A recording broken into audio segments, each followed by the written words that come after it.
Word? It's your boy JusRzd, and the Penguin and Agatha All Along finally dropped. They finally premiered. So today we're actually reviewing the Penguin, episode 1.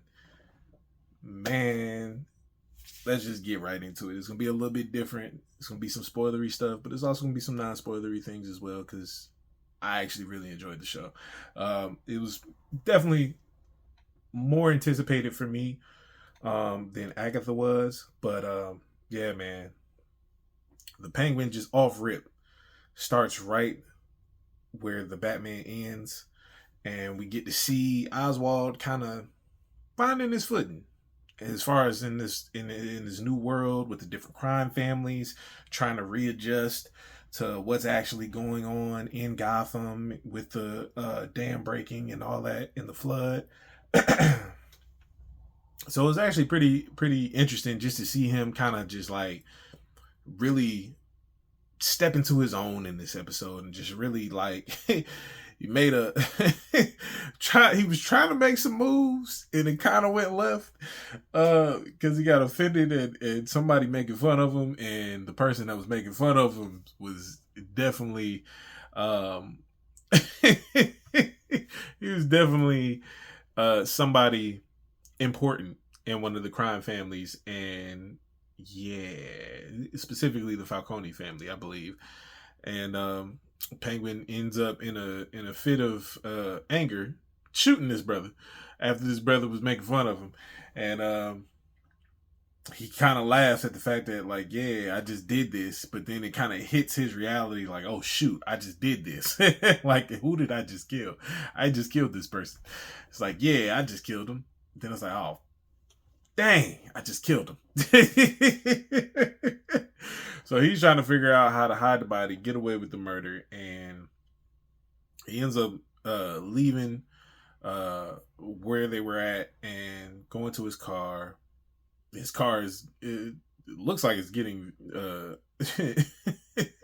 looks like it's in the process of either getting stripped or stolen, and there's a bunch of kids. He ends up shooting at a bunch of kids. They end up running away. He ends up catching one, and he kind of makes that one kid kind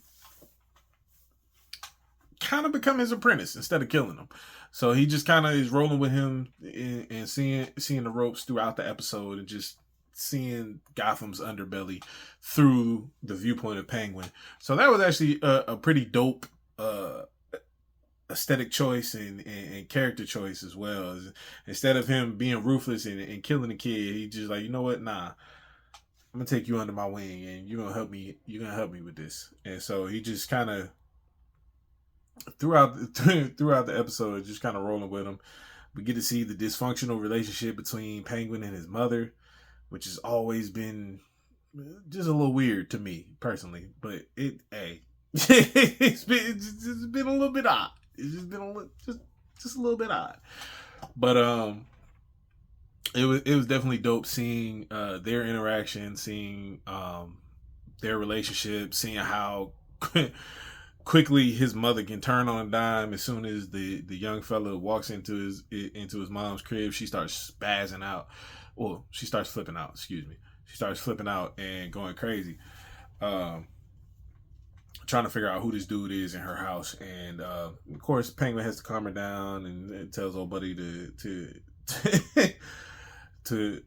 pretty much he riles the situation down, and it was dope just seeing like I said, just Penguin kind of coming to his own. The one thing I loved about the Batman, I liked Robert Pattinson as Batman, didn't really like him as emo Bruce Wayne, but I love the way it's shot and the way it's depicted. Gotham is almost like its own character, and it's just so gritty, and so it's like from the villain's perspective.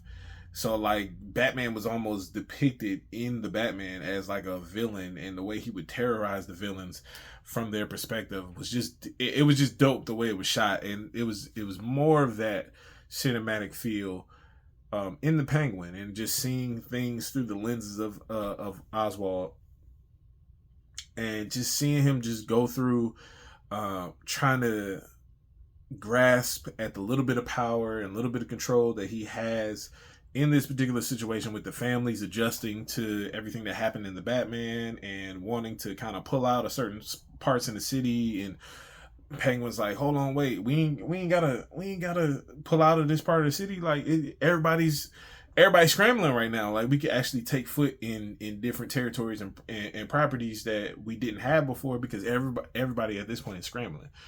And so it was dope to see him kind of stand up a little bit, or try to stand up and take up for himself a little bit in the meeting with the families. And then as soon as it was interesting, because as soon as Sophia Falcone showed up, all hell breaks loose. Like as soon as she shows up, she's like, yo, where's my little brother? And unfortunately, her little brother is the person Penguin killed in like the opening scene. So he's like, hey man, I don't know. She already could tell that he's lying and he knows something. And so she's pressing the issue. She ends up capturing one of the little kids that ended up trying to rob Penguin earlier. And of course, her interrogating him leads back to Oswald. So she ends up taking Oswald hostage later on in the episode, after they done already had dinner, after they done already discussed what's going on with her little brother. And Penguin was like, he's sticking to his story. He's like, yo, I don't know. Like, this ain't the first time he done went away and disappeared. Like, your brother low key an addict. Like, you feel me? And so she's like, all right, this is new information, but you still seem a little shaky to me. So I'm gonna take what you're saying at face value, but I ain't gonna necessarily believe what you're saying. And so she brings Penguin in the room. She's interrogating him now with the kid there, and he's like, yo, the kid's lying. The kid's lying. She's like, oh, he lying. Oh, okay. Bah! Shoots the kid. And Penguin's just sitting there like, oh, shoot. So then Penguin hatches up a plan to, in the midst of that, to pretty much deliver her brother's dead body to her. So in the midst of him being interrogated, they pretty much hear a car accident outside. They go check the car. In the trunk of the car is her brother's dead body. And of course, that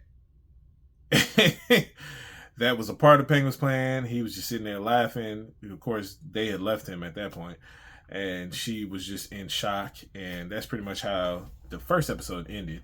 And I ain't gonna hold you. The pacing of the show, the way it's shot, the character work from each individual character. Sophia Falcone, crazy. The family in general, crazy. Penguin, shout out to Colin Farrell. Round of applause, because he's doing his stuff. The fact that he's able to do this character work so well that you can't even really tell that it's Colin Farrell is crazy. Like, shout out to Colin Farrell, because the Penguin, it's joining his fire, bro.